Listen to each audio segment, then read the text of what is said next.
Hi, I'm WElington Integrated, and today we'll be learning about Newton's laws of motion. Newton's first law of motion says that an object at rest stays at rest, and an object in motion stays in motion unless acted upon by an unbalanced force. An example is, if I'm laying on the floor or standing in the floor, I'm at rest. But if somebody else comes and pushes me while I'm standing or laying, then I will not continue to be at rest. The same goes if I am at a constant velocity. Now we'll talk about Newton's second law of motion. It states that an object will accelerate in the direction of the net force. Acceleration is directly proportional to force and inversely proportional to the mass of an object. You can remember this with an equation. Acceleration is equal to force divided by mass. An example is having an empty bag and pushing it to accelerate and then filling the bag and try to accelerate it as well.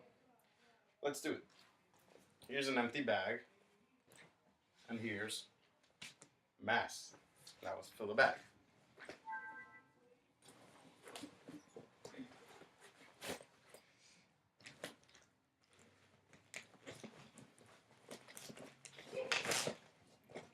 Here's a bag with more mass.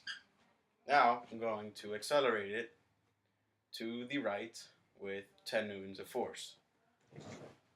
As you saw, it did not accelerate as fast. Now let's empty it out.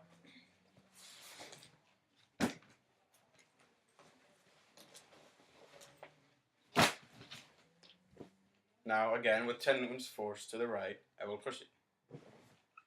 Now it accelerated much faster.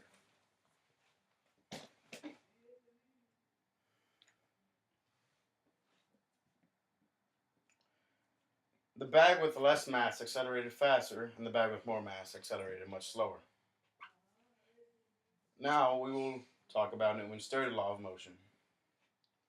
It says, if you make a force on an object, then you will get a reaction with equal and opposite force on the object. Every reaction has the same and opposite reaction. Example, here's a wall. If I run into the wall, then I will put maybe 50 newtons of force onto the wall.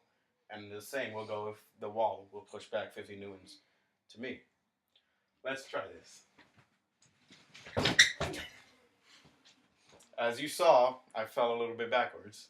That was the wall's reaction to my action of pushing it. This has been WElington Integrated. Thank you and have a nice day.